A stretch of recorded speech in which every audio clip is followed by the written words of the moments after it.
Do it. Do it.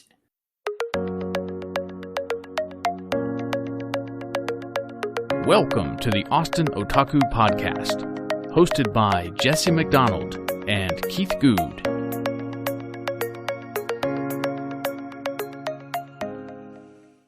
Welcome back to the Austin Otaku Podcast, everyone. My name is Jesse McDonald, joined this week by Captain Jerkface, Keith Good. Keith, how are you, Jerkface? It's Jerky McJerkface. Thank you very much. I appreciate that. I'm going to change your name to that on my phone and your Slack at work. I think that would work really well on WebEx. And I think the VPs will definitely appreciate that name on there. How about yourself? Yeah. How you doing? I'm good. Again, as we seem to say every single week, it's been busy, man. We're recording this on a Monday, and I've been in calls since 8 a.m., so this is good. I'm only kind of tired. But this is what you planned for. This is what you wanted to be when you were in 6th grade. You were like, I want to work in a corporation. Yep. Yeah, this is good. But I know this call, or this, I guess, episode in particular has really been driving me the past couple of weeks. I've been really looking forward to this. I give you all the kudos, man. This was a Hail Mary pass for you. The listeners probably don't realize I do a lot of the technical behind the scenes stuff. You take care of the guest booking, and you've thrown out a couple of Hail Marys, and it's done really well for you. So yeah, I think so. Because I mean, this is our first time branching out away from the digital marketing industry, so this is going to be good. I think we need to make sure that we let people know that we're interested in talking to just anybody, but more specifically, we're interested in talking to people who are able to have a really good balance in their lives between having a successful career and also, whatever hobbies and interests they have outside of that. We are the Anti-Gary V podcast. That's going to be our new... Probably never a sponsor. I hope not. Jerkface. She's a jerkface. Well, yeah, man, I'm really excited, and I'm excited because this week our guest is Mark Holcomb, guitarist, and for the Grammy-nominated progressive metal band Periphery. When not creating face-melting, gent-tastic riffs with the guys in Periphery, Mark works on a number of side projects, including his own band Haunted Shores, his record label 3 Dot Recordings, and his new clothing line Bottom Ramen. Welcome to the show, Mark Holcomb. Thank you for having me, guys. I appreciate you making the time on a Monday afternoon. I like that you think we're making the time for you. No, man. You said it was a Hail Mary. I don't think it's as much of a Hail Mary as you guys think it is, man. Sure. Yeah, it's something, like when you reached out to talk to me about being on the podcast, I was like, this guy seems cool. It's like, I know we've met before and online. Mm-hmm. Like you and I are friends, and like, the first criteria is like you've never seen like a crazy just like a crazy person online, and that's always the first box you got to check, and yeah, you guys seem cool and down to earth. You haven't posted anything, like outlandish, like you're not a racist or homophobe or anything like that. You're nothing crazy. So I saw that and I was like, well, this guy seems awesome. I want to do this. Cool. I'm glad I've hidden my crazy from you well enough to have you agree to be on the show. And to clarify, no, I'm not a racist. I'm in an interracial relationship. I'm definitely not a racist. sort of like our not a sponsor bit. It's Jesse McDonald, not a racist. and there's no yet. There's no yet. So. There's never a yet. Keith Good, not a racist. Well, it's funny because these sound like really simple, like basic things that are not right. Like, you're not supposed to be racist. You're not supposed to sound like a crazy person online. But right now, 2020, it's the easiest time ever in human history to know if your friends are crazy. Right. If they have a problem, it's like, okay, I know who to keep in my life and who not to keep in my life. So you've totally, man, on the short list, Jesse. Hey, I'm on the short list. I'm on someone's short list. This is great. I finally did it. So for those, because I mean, I'm very aware of you. I've been a big fan of your music for a long time now. But for those who aren't and don't really know about you, tell us a little bit about yourself personally and professionally. Well, I'm a professional musician. Obviously, I've been in this business for for about 10 years now on a touring level. I've been a musician, sort of playing gigs and writing music and recording for the past 25 years, which is nuts. Quarter of a century. Jesus, it's weird saying that out loud. But yeah, I've been in this field for a long time, and sort of at this point now, you mentioned the other ventures and projects I have going on, where sort of Periphery, my band, is the umbrella project. It's this band that tours, puts out records. That's sort of the heart of the machine that we have going. And under that umbrella is our side projects, like you said, the new clothing line, our own record label, which we release all of our side projects under, and other bands' albums as well.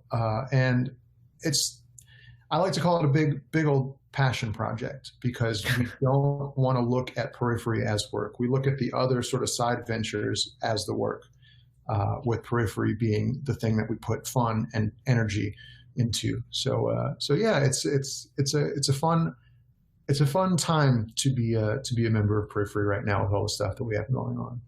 Yeah, totally. I'd imagine you guys are so DIY and really championing the, make your passion your career, but at the same time do other things to help fund that passion that are related to the passion. And I know you and Misha have been talking about that for a couple of years now, it's super cool.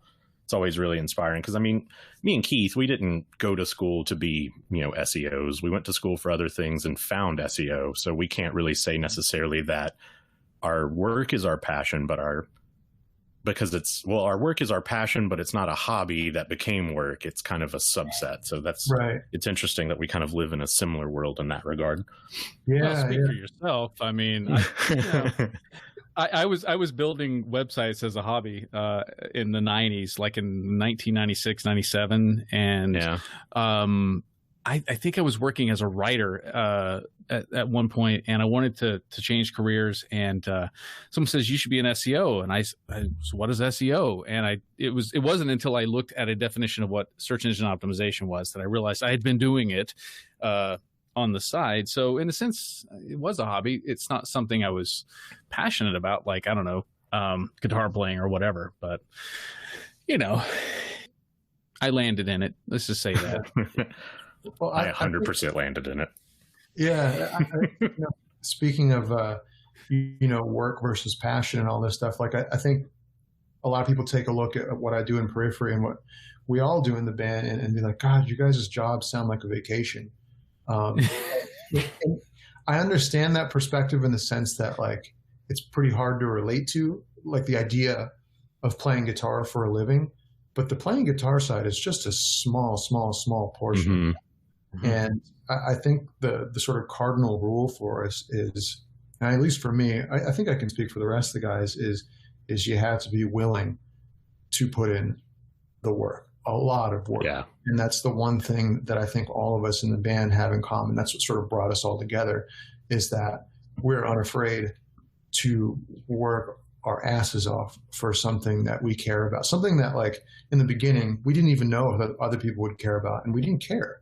And I think now that still kind of holds true. I hope that's not sacrilege to people listening out there who hear that as some kind of, like, fuck you to them. But it really is about us needing to work, us needing to feed our time and energy into this project. And if you like it, we are elated. If you don't like it, sorry, but we're going to continue doing the work anyways, And see, I think that's what's given you guys such staying power for so many years now. What, P1 came out 2010? 2010, yeah. So, I mean, good God, you guys are 10 years deep into the professional part, away from Misha's demo stuff. So, I mean, you've taken that attitude, which is more of a, we do it for us, and if you like it, great. And that's why you've stayed in it, because you're not doing it for anyone else but yourself. And that's awesome. Yeah. You got to stick to that. And I think the danger of doing this and sort of steering your ship based on what other people say, you can hear that. And, I'm not going to name bands or name other artists, but you can definitely hear when that happens. Mm-hmm. And I mean, you see it across, like, I don't know. I was talking about the Star Wars movies with somebody recently, and we were talking about the pitfalls of putting too much emphasis on fan service, Mm-hmm. and it's leaving your ears too open, too receptive to fan ideas, which is great to an extent if you make movies, if you make art, if you make any kind of product that people can digest. But there is a danger if that's your only goal in whatever you're making. I mean, I guess it's different for what you guys have to listen to the customer, right? I mean, yeah. So we're in a unique situation also where we work in-house at IBM. Yeah. So, I mean, we're doing a lot of education on the best practices, but let's say from our position, if we worked at an agency, which, I mean, I come from an agency background, you basically, you take what the client wants and you try to mold it to what's going to be best for both users and search engines and kind of meet in the middle.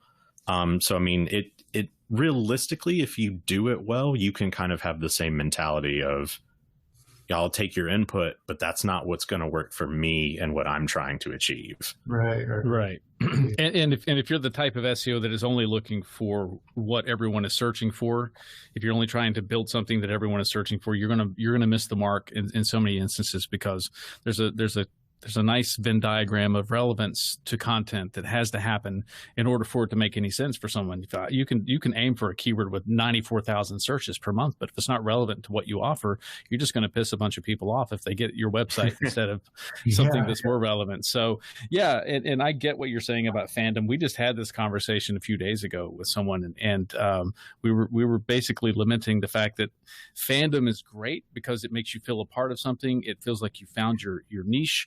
You found your tribe in many instances, but at the same time, it can be a very destructive force. Star Wars is a great example of people claiming that Lucas ruined their childhood in so many instances, and so many people with so many opinions who were not in the creative process. And I think probably, we talked about racism earlier. This has become a world in which people are given the ability to give their opinion at unprecedented levels without creating anything. So, there are people who create and there are people who criticize. And, unfortunately, there are more people who criticize than create. So, yeah. But I appreciate you're able to stay true to your vision and goals for that, despite the fandom. And you keep the fans. And it sounds like obviously you're growing the fan base. Yeah. Yeah, I think it's such a weird effect, because it seems like the less you let that sort of steer the ship, the better you do, which is so counterintuitive. And it takes, I don't know, for me, it would have taken me a lot longer of a time to realize this if it were not for the sort of attitudes of my bandmates and everybody we have in place, this sort of stubborn attitude to just keep doing our thing and to filter everything and everyone out. Let's just keep our heads down and do the work. Yeah. I think executives in the music industry need to go watch documentaries of Roger Waters from Pink Floyd talking about his conceptual albums, like In the Wall type stuff. Yeah. He's totally in that, screw everyone sort of place. I'm not listening to what anyone has to say. And he's making some of the best music ever. So yeah. I've never heard Roger Waters talk about that kind of stuff. Oh, really? No. Oh man, he gets real in depth and crazy sometimes. Yeah. He definitely seems like the kind of guy who does not give a single fuck. You should go check out. Basically, The Wall is his response to what life on touring off of Animals was, which Animals is obviously a big political statement in itself.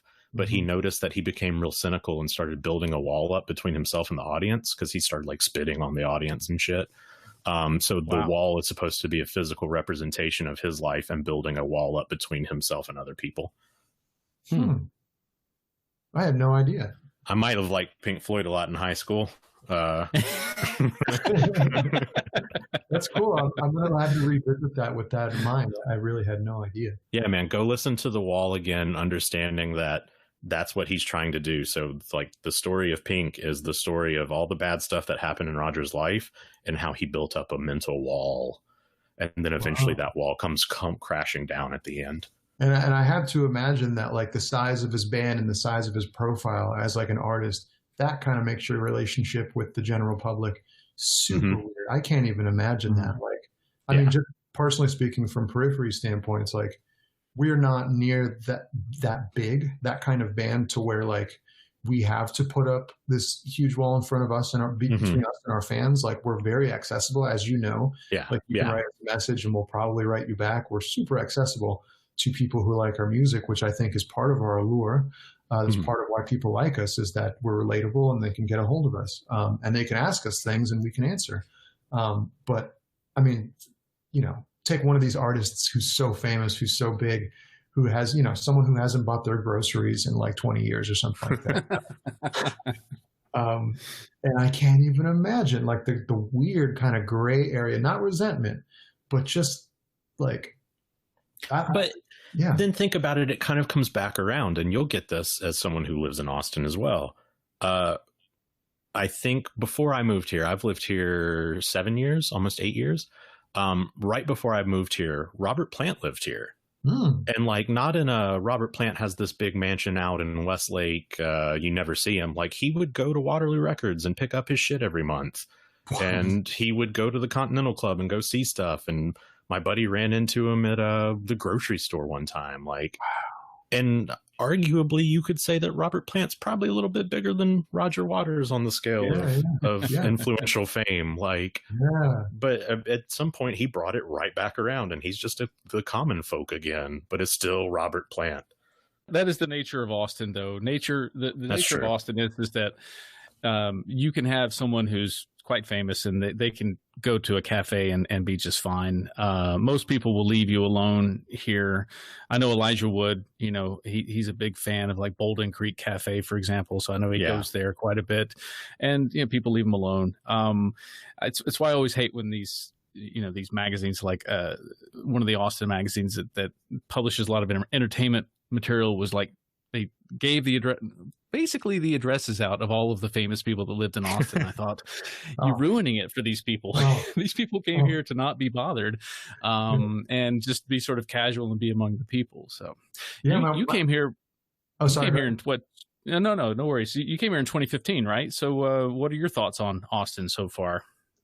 I love it, man. Like, when we moved here, we had lived in Washington, D.C. for 11 years, my wife and I. And we loved DC, man. Like, we liked the city living. We lived in a pretty small apartment downtown, and we were just little city rats, you know. That's where the band was based, and it just made a lot of sense to be there. But you know what sort of opened up our perspective is seeing some of our bandmates move out of the city. So I think Misha, at that point, he moved. No, he stayed put. But Jake moved to New York. Spencer, our singer, moved to Las Vegas. And at that point, we were just like, let's get a change of scenery. We can literally go anywhere. And my wife had family here in Austin, and I've always loved Austin on tour. And, you know, it's kind of a love at first sight kind of thing. Just like, everybody was super nice here. I think there's kind of like this combination between a big city kind of feel and people being warm, you know, that southern charm. And just people greet you good morning. People say good afternoon. People say thank you and you're welcome. It's something you don't get in DC and something you don't get in a lot of other major cities. So I think there's a lot of sort of city rats out there who don't realize that there's this whole other world. And to be part of this industry, people think you got to live in LA, or they think you got to live in New York. And now in 2020, that's just so, you know, flagrantly off base. You don't have to live anywhere near those places to do this, especially Austin, man. I mean, we're not talking about Missoula, Montana. This is sort of the LA of the Midwest, you know, or technically Midwest. No, Central. This is Central America. Yeah. Central America. This is Southwest. This is still considered Southwest the United States, I think, partially, at least the western part of the state. Yeah, LA is moving to Austin, so you know that's pretty much. Welcome, Joe Rogan. Yeah, right. Oh yeah, tomorrow it's official. Yep. Wow. We'll need to get him on the podcast now. He's my next Hail Mary. Him and Kevin Smith, trying to get them on the show. Oh, Kevin Smith was my favorite original podcaster, man, back in the day. Really? I listened to the Smodcast every week when he put out episodes. That was my favorite back in the day. It was funny. After me and Keith were laughing after you were like, yeah, sure, I'll be on the show. I was like, holy shit. So I was like flying high. I'm like tweeting at people like, Matt Heafy, do you want to be on the show? Kevin Smith, do you want to be on the show? You were the only one that's really said yes so far. Well, let's get the dominoes falling. I'm the first domino to fall. Let's do it. Yeah, let's get those guys. Let's do it. Not every Hail Mary lands, but enough of them do to where people have named it Hail Mary. So I'm pleased with this one. And I caught the Hail Mary, and next you'll get Matt Heafy, and then you'll get Rogan, and then you'll get Jared Kushner before you can.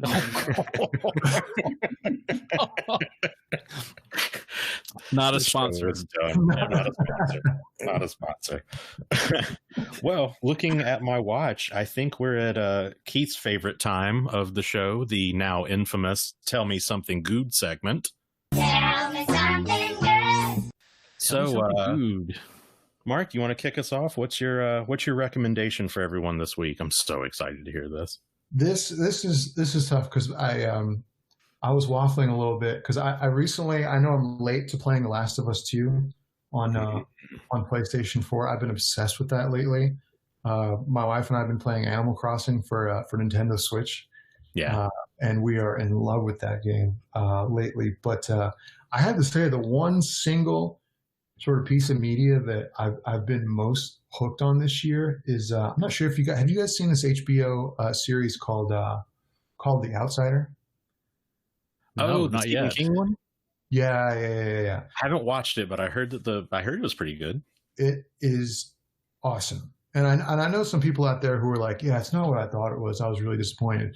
I was floored, man, and I was gripped every single episode. Jason Bateman is one of the stars. I think he's one of the writers or executive producers on the show as well. But yeah, it's based off a Stephen King novel, and it's one of those shows that you think is going to be a certain way, and then it goes the complete opposite direction. And it is just gripping the whole time, man. I was so hooked on it. I hadn't been hooked on a show like that for a long time, probably since maybe Breaking Bad or Better Call Saul when that first hit. Nice. Yeah, but yeah, that's been the single most sort of addicting piece of media I ran into this year. Nice. Have you watched Castle Rock yet? No, what is that? Castle Rock is a show on Hulu that's basically a bunch of elements of Stephen King novels and shows wrapped into little hints of an original story of Castle Rock, which is right outside of where Shawshank Prison is. So it's centered around Shawshank, but like there are people in it that you're like, oh wait, I know that name, and they're references to his universe.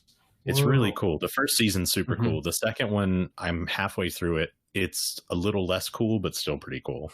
Dang, Castle. Okay, I'm gonna have to remember that. Yeah, it's really good. Yeah, I'm late to the Stephen King party, man. Like I never really read a lot of his work when I was younger, but like I was a couple episodes into The Outsider, and I didn't realize it was a Stephen King. It was based on a Stephen King novel. And I suppose if you've read the book, you would be less surprised by where the series goes. Well, I know you would. But it's still an amazing series, and I recommend it out there to anybody who's looking to watch something pretty damn original. Yeah, nice. Well, it's a little known fact that 2020 is actually a Stephen King novel. This year is just a Stephen King novel. Yeah, it's only going to get weirder. I hope it ends soon, man. I hope we're near that final chapter. Right. Oof. Fingers crossed. What about you, Jesse? What's your tell me something good recommendation for the week? So this week, I'm recommending a band, one CD in particular, but a band in general. And unfortunately, this recommendation is coming off of the death of the lead singer. So I'm recommending Power Trip. They are a thrash metal band out of Dallas. And unfortunately, last week, their lead singer passed away.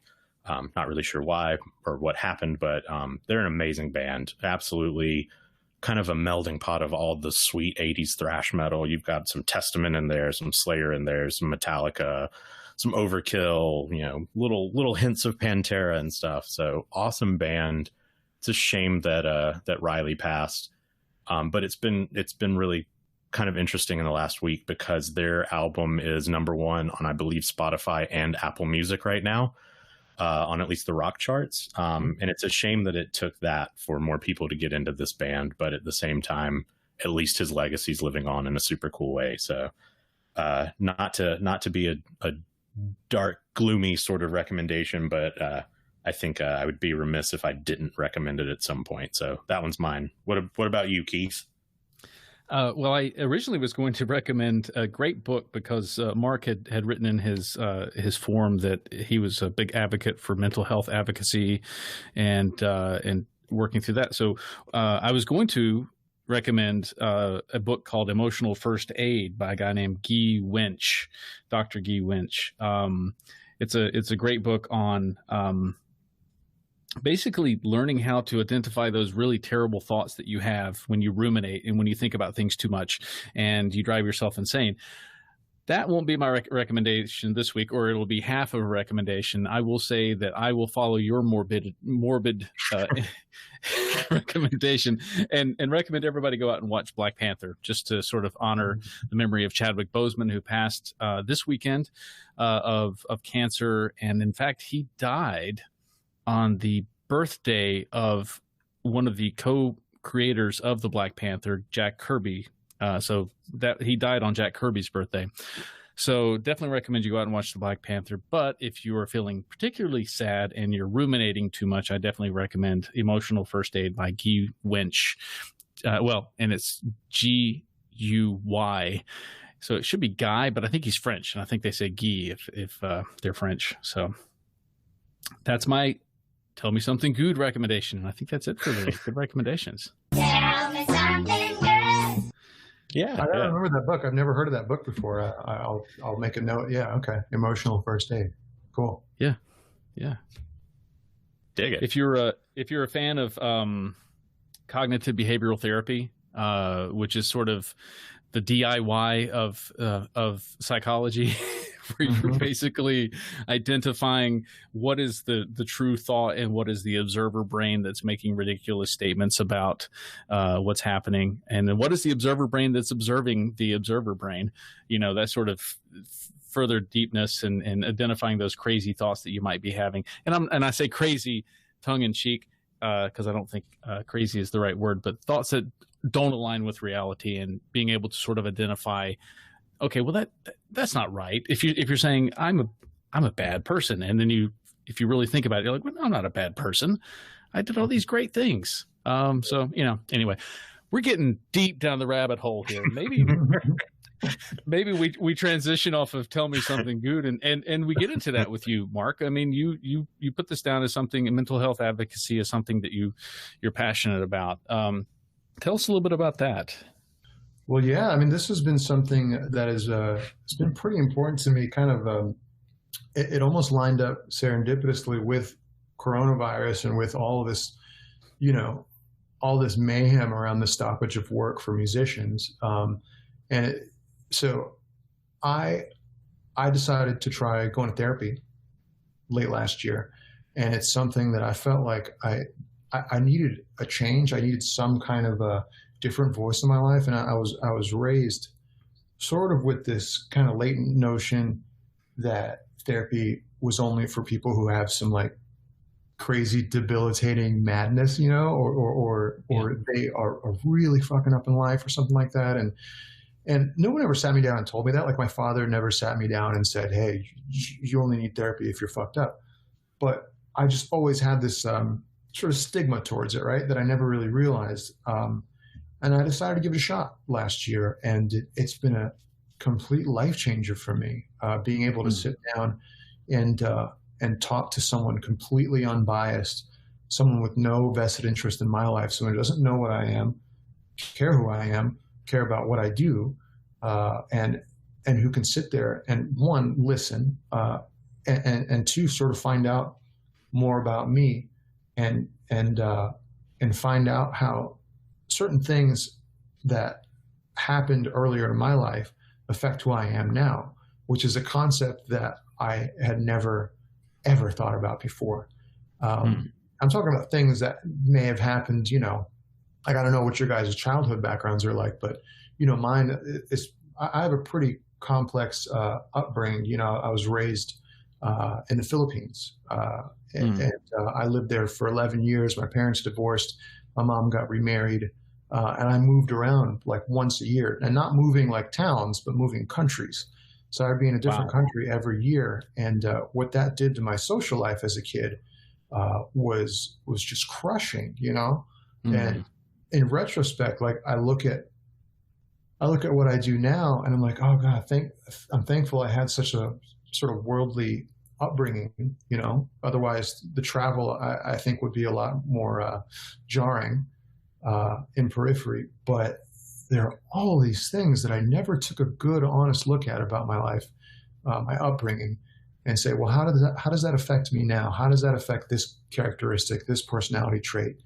And just getting a chance to talk about those things and sort of lay them out on a table and hone in on each one of them, it's been life-changing. And for me, that was a really positive change in my life, and something that I started to reap the benefits of right as coronavirus hit in March. So then I started to reach out and notice that all my friends, or some of them, were having issues adjusting to this life, potentially without the touring business, without the music industry being at full force. And I mean, that's just this sector. I mean, literally everybody's being impacted by this right now. And I think it's something that we all have to be more cognizant of than ever, with this crazy shakeup in the world happening. I mean, one of my friends, he's a father of two young girls, and one of them had basically a freak out. You know, she's 8 years old, and she, you know, can't go to school basically, or she had to homeschool for several months, and she can't see her friends. I mean, that's what it's doing to children, what it's doing to working adults, what it's doing to students. It's just all across the board pretty crushing. So yeah, that's been my world. It's been something I've been trying to maintain a routine of meditation, a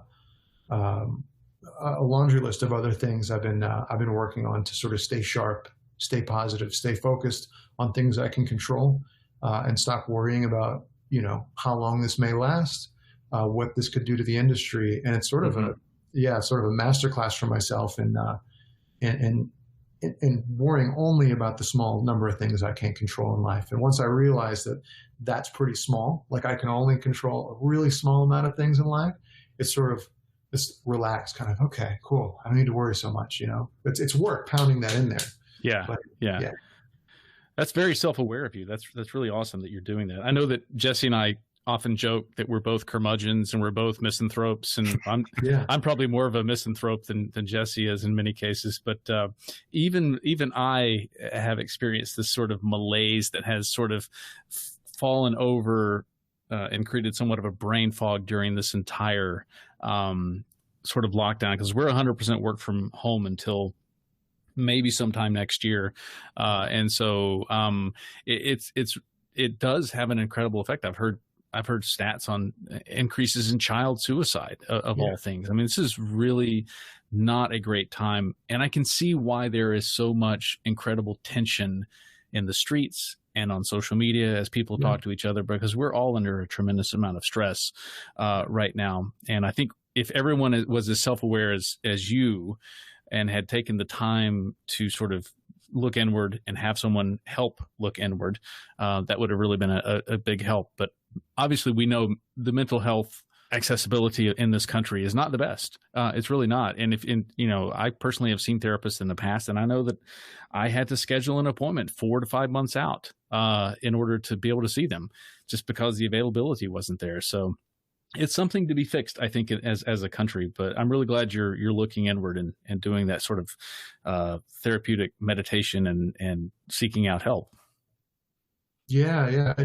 It's funny, man. Like you just referenced all the ugliness out there, the chaos in the streets, the social media. I mean, just try popping on Twitter for 5 minutes and it's brutal. No thanks. Yeah.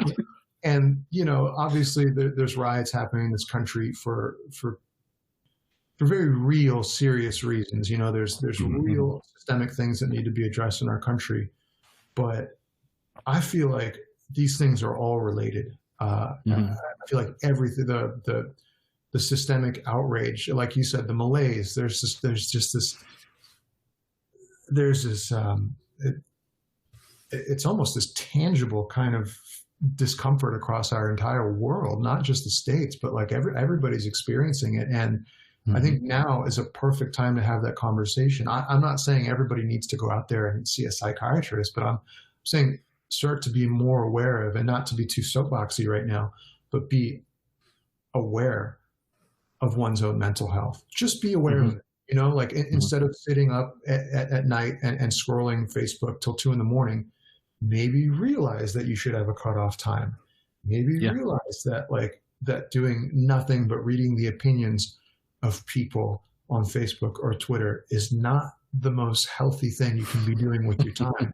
You know, and just having that simple sentence said to you, or just saying it to yourself, can set things into motion. You know, it doesn't have to be this complete reinvention of your life, but maybe just a whisper to yourself that, hey, maybe I can be doing something else with my time. Maybe I should be focusing more on me as opposed to what, 20 strangers are saying about how coronavirus is fake. So I know one thing for me, and it's always kind of been a constant in my life, and I would imagine with you as well, the thing that kind of keeps me grounded always, the thing I go to whenever things just aren't working out, or either I'm in a good mood and I just need something to keep that kind of spirit going, is music. It's always been music. It's ever since I was little. And that's kind of what's been keeping me going through the pandemic, is listening to music, and, when I'm not working, or playing music for my daughter, or, things like that. So I'm wondering how is music non-professionally playing a role in your life right now, or even just in general? How has it been playing a role in your life? Dude, it's enormous. And this is the kind of thing I'm saying, back when I just said, like, you don't need to go out and see a therapist, a psychiatrist, or even read a book, but do things where you're able to say that, okay, this is good for me. Listening to music is good for me. Playing this video game is good for me. Going for a walk is good for me. Is surfing social media good for me? No. No. It's never yes. It's always the same kind of product. But I've been listening to more music recreationally than ever. I just sort of invested in like a good vinyl player downstairs, and I got like a collection that I'm building up, and for the first time in years, I just sit down and I listen to music without doing anything else. I'm not surfing the internet. I'm just listening to the music and reading the lyrics, looking at the artwork, and it's pretty therapeutic, man. And I don't know, it's something where I say to myself, I'm like, how come I haven't been doing this for years? How come it's been so long since I've done this? Like, sort of look at music as an escape, as opposed to something I just do for my job.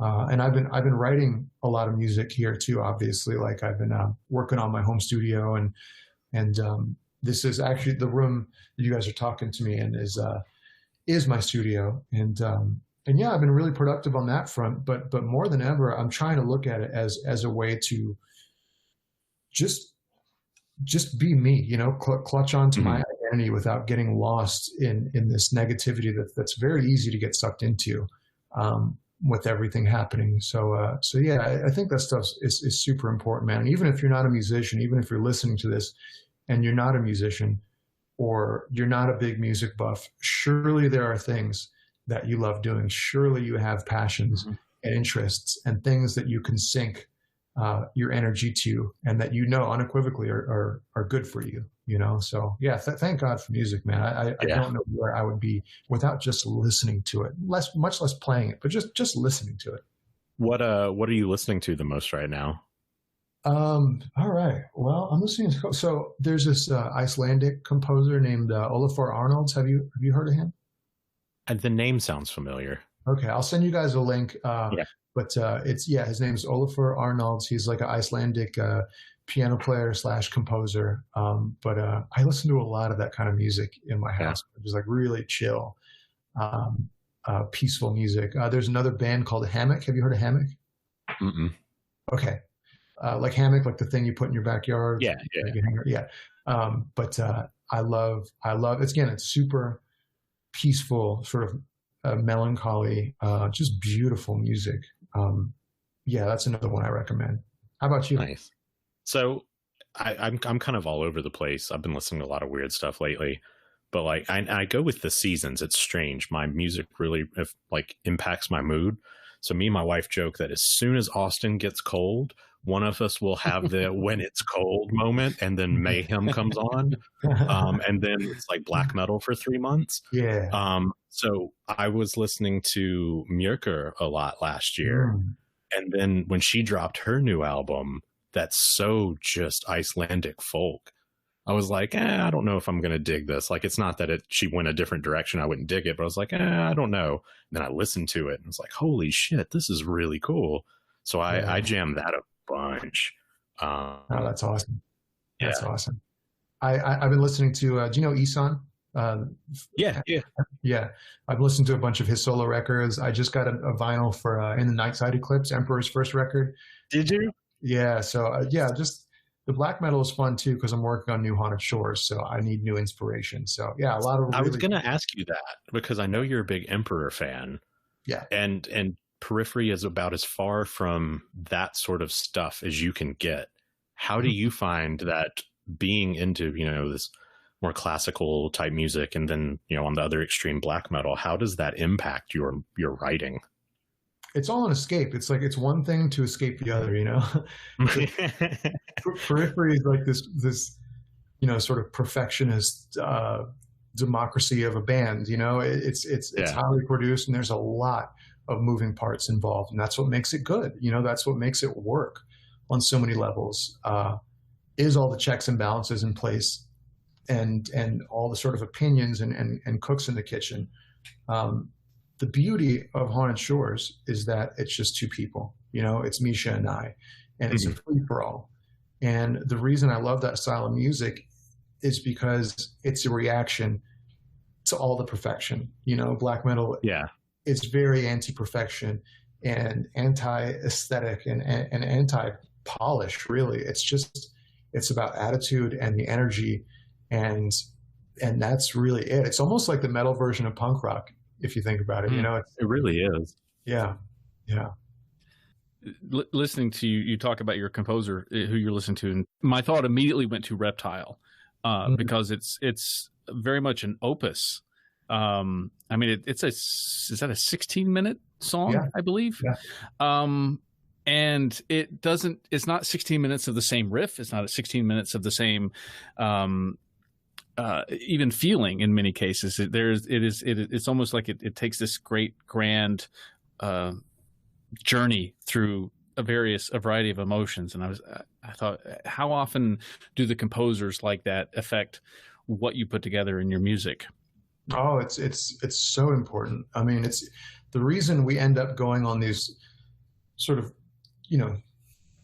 I call it like thread chasing. It's like we're chasing something. We don't know what it is, but we have to follow the next sort of stepping stone. And that song was supposed to be like a 3.5 minute song, and then something spoke to us. We were like, it still has to say something. Like there's still something there. Let's keep going. And we just kept doing that. And all of a sudden it was like 8 minutes, and then 10 minutes, and then 12 minutes, and then 16. And we're just a fan of that kind of tension and drama in a song. And I think that's part of sort of piano-based music and classical music and orchestral music that I like is there's all these dynamics. There's swells, and there's parts where it dies down, and there's another buildup. And it's very much this long statement, which if you just listen to 30 or 45 seconds of it, you don't really get a whole lot. You don't hear the dynamics. Whereas in metal, you hear a lot of different dynamics in 30, 45 seconds. Sometimes you can digest a whole song in 30 or 45 seconds. You're like, okay, I get this. But I like to find that balance between. There are some metal songs that work, just being sort of a punch in the face. But then some of my favorite metal songs of all time, and this is why I love bands like Opeth and Dream Theater, is that the statements are more grandiose. They're longer. You can look at them from further away and realize, oh, wow, this part of something way bigger, and it takes time to digest. And I adore that. Yeah, I was thinking of Enigma Machine is another perfect example of a Dream Theater song that it's a really long song, but it really does hit all of those peaks and valleys as well. I love it. The first time I ever heard a song like that was Metallica's Master of Puppets. When I first heard that, I was like, I didn't know that you're allowed to do it. I didn't know you're allowed to make like a 10-minute thrash song, you know, with like clean parts and harmonized guitars, and like I didn't know you're allowed to just like the verse in that song doesn't even have a real time signature. Like I don't, you're not allowed to do these things, and Metallica was doing them, and Dream Theater was another big sort of game changer for me because I didn't know you were allowed to have, you know, an album that was just one song. Yeah. You know? Yeah. Right. Yeah. So, okay, that kind of bridges into something that I've been curious about. When I met you a few years ago, it was at a show that you played with Animals as Leaders here in Austin during South by, which was paired with a clinic. So it was like 6 hours of you guys, and you guys hung out, and it was like super cool. Yeah.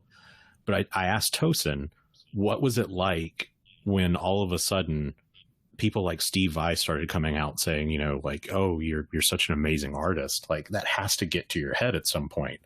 With your immediate connection through Jake to someone like John Petrucci, what's it like knowing that when you put something out, more than likely that dude is going to hear it? So weird. It's one of the things I don't like to think about too much because it makes me, no. It's a good question because you think it would be the other way around. And sometimes like in my best moments, like when I get a little bit of perspective, it's fucking amazing to think of that. But most of the time it's a little weird and terrifying because like I try and say to myself like, oh, it's all good, man. It's just music. It's just art.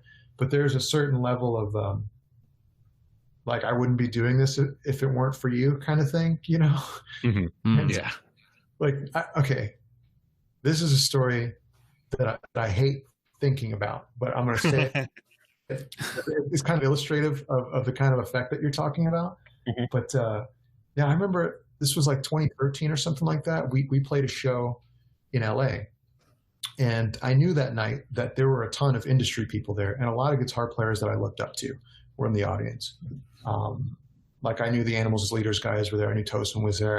I'm pretty sure one or two of the Dream Theater guys were there. Maybe Steve Vai was there. There was a ton of guitar players out there who I just worshipped. And I was like, okay, I got to nail the solo tonight. We were playing the song Have a Blast, where I play a really challenging solo written by, you know, this guy named Guthrie Govan. And I had to play that solo that night. And I remember, okay, just do that well. I can fuck up the rest of the set and I can live with myself. But if I mess that solo up, I will hate myself forever. And the solo comes up, and like the first like real dramatic bend in the solo, I break a string. Oh no. Yeah. And I have to sort of turn around and like, I really just wanted to crawl like behind the amplifier and just go to sleep. You know, like I wanted to disappear. And it in my head, I was like, could that have happened like any other night? Like we just played Tucson the night before. Could that have happened in Tucson? Like really when nobody was at the show? And of course it happened there. And that kind of experience makes you sort of rethink how much you invest in what other people think of you. And when it comes to your idols, at least I find myself caring a lot about what idols think. And it goes hand in hand with this therapy thing we were talking about before, and how you can affect things that you control versus things you can't control. Mm-hmm. And I'm trying to teach myself that, you know, if one of my heroes likes what I do, that's like a pinch me kind of, you know, dream. If they don't, I can't be too bummed out about it, but I can't let it sort of affect or dictate what I do. With that being said, I think it's freaking amazing that somebody like John or somebody like Devin Townsend, you know, is a fan, or they like our music, or they like us enough to take us on tour. It's unreal. But yeah, it's a sort of tricky, like high wire, like balancing act I have to do in my head. It's like, okay, I can't fanboy out too much. Like I have to hold it together and like just realize that like maybe they're as insecure about their product as we are. Like, maybe they're as weird about their art as I am. It's a weird balance. Well, and they also break strings too. So, like, for example, Jesse and I, along with his wife and a good friend of mine, went to go see G3 when they came through Austin. And so it was the tour with Joe Satriani, John Petrucci, and Phil Collin. Yeah. And, we got through Phil Collin, we got through John Petrucci, and out comes Joe Satriani for his set. And sure enough, he gets into, I think it might have been his third or fourth song, and he broke a string. Now, with the kind of guitar that he plays, that whammy bar, as soon as you break a string, there is no pulling a I'm sorry. Oh, crap. I'm suddenly blanking on Austin's most famous guitarist. Oh, Stevie Ray Vaughan? Stevie Ray Vaughan. Yeah, Stevie Ray Vaughan. Yeah, absolutely. There's no Stevie Ray Vaughan moment where he just basically changes the strings he's playing. When you break a string with a whammy bar like that, it throws everything off. So, here I think it took him a full minute and a half to get the guy to change the string out and retune him. We're sitting here listening to the drums and the bass player go off with each other while we're watching this. So, I wouldn't beat myself up too much on a broken string because it happened to Joe Satriani, and Joe Satriani taught Steve Vai and everybody else in the industry. So, yeah, that's a good point, man. And it's something that I often sober myself up with, like, after something like that happens. I'm like, okay, like, that stuff happens, mistakes happen. It literally, like, you watch Michael Jordan play a game and he misses a lot of shots in a game. The best Major League Baseball hitters of all time, they still didn't get a hit 7 out of the 10 times they went to the plate. If you bat 300, you're still failing 7 times out of 10. Yeah. It kind of goes back to what you were talking about not obsessing over the things you can't control. It's not like anyone in the audience would be like, he broke a string, fuck him, that was on purpose. Like, he did this self-sabotaging. Like, that would be such an impossible thing to do. I don't think anyone would look at it. Screw that guy breaking a string. What an asshole. He's a hack. He broke a string. Do you know how much I paid for these tickets? The funny thing about that concert was, and this is, again, famous people just everywhere in Austin, Phil Collin was wrapping up his set for that particular concert, and I noticed there was some movement next to me. I thought I had sort of the row to myself, and I could easily leave to go to the bathroom if I needed to, whatever. It's like nobody's sitting in those seats. Well, sure enough, as Phil Collins playing, some people move into those seats, blocking my exit. Not that I was going to leave anytime soon, but I looked over and it was Robert Rodriguez and his crew sitting right beside me at the G3 concert. Wow. So, anyway, that was and Keith totally wimped out. I was like, Keith, just look at him and be like, Bobby. And he wouldn't do it. So. Bobby. Hey, Bobby. Bobby, I got to get out, Bob. So I'm looking at my time, and I think we're at the lightning round. Cool. Oh, lightning round. All right, let's not kill my. There it is, 3. There's 3 in a row. Love it. Lightning.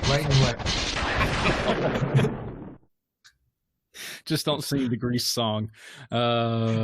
Anyway.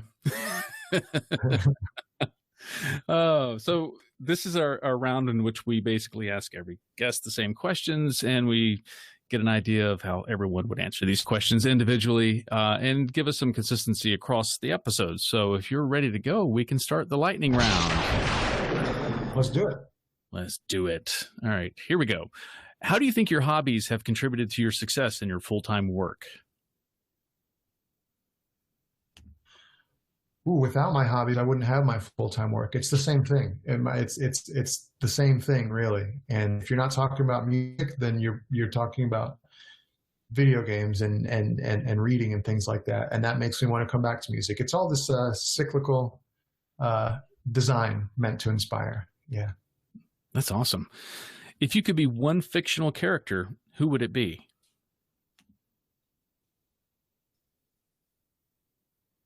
Ooh. Bruce Wayne, because he was rich. And mysterious. And anonymous. And a ninja. And so many other things. And a ninja. Yeah. But his parents got killed in a really brutal way. That is true. Yeah. It is, and it caused an incredible amount of psychological trauma for him. So, whatever psychological trauma we all have now, he probably had 10 times what we have. All right. Lastly, what other interests would you like to pursue if time wasn't a constraint?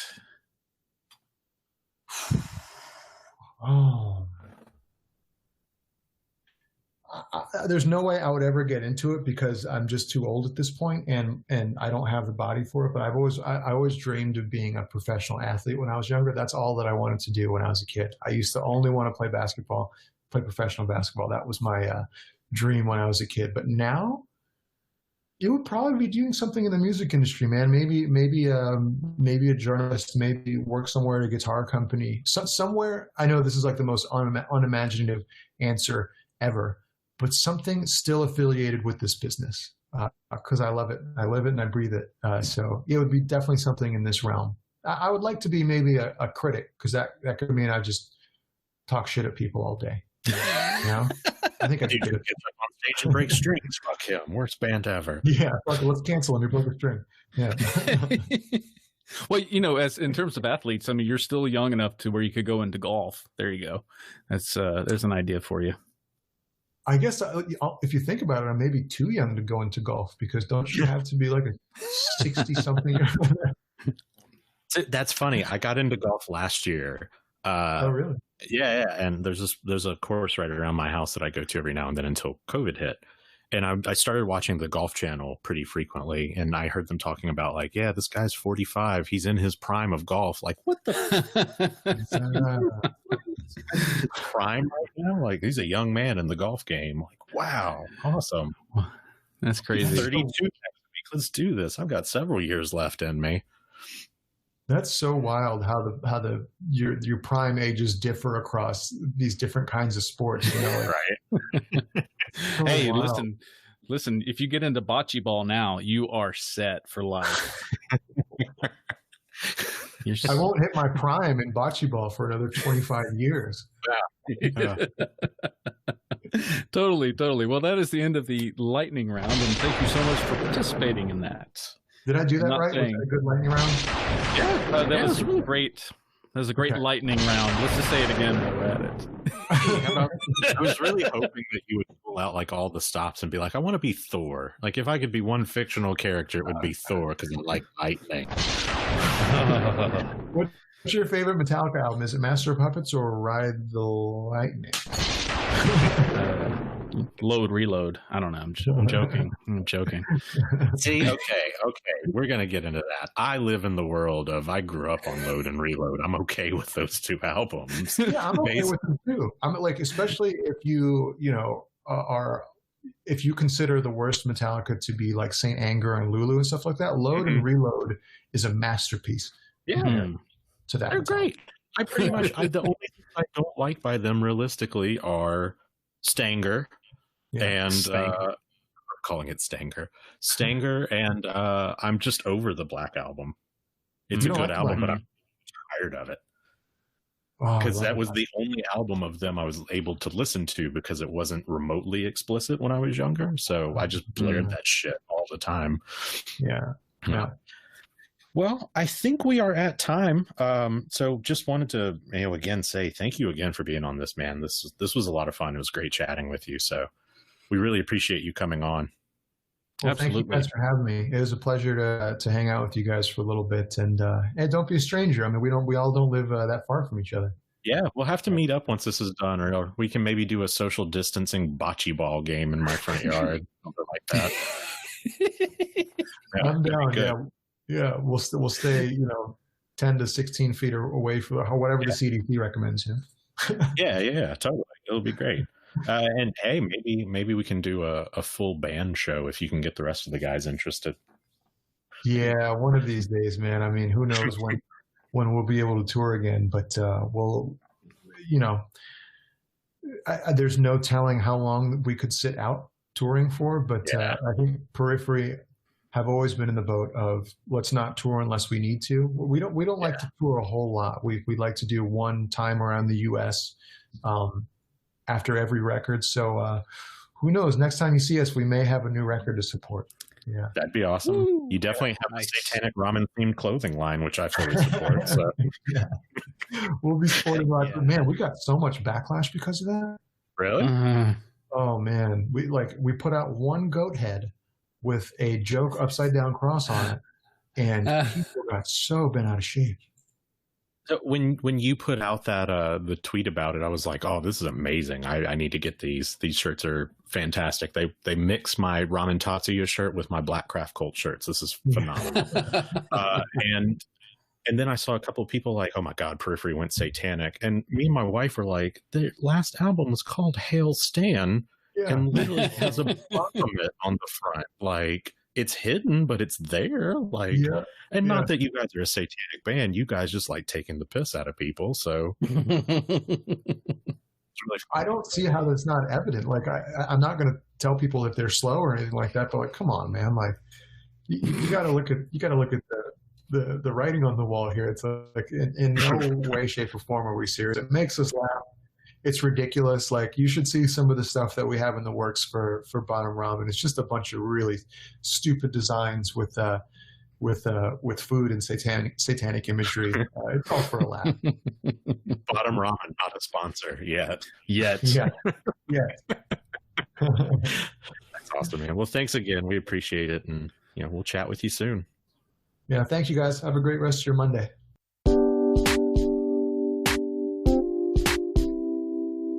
This has been the Austin Otaku Podcast.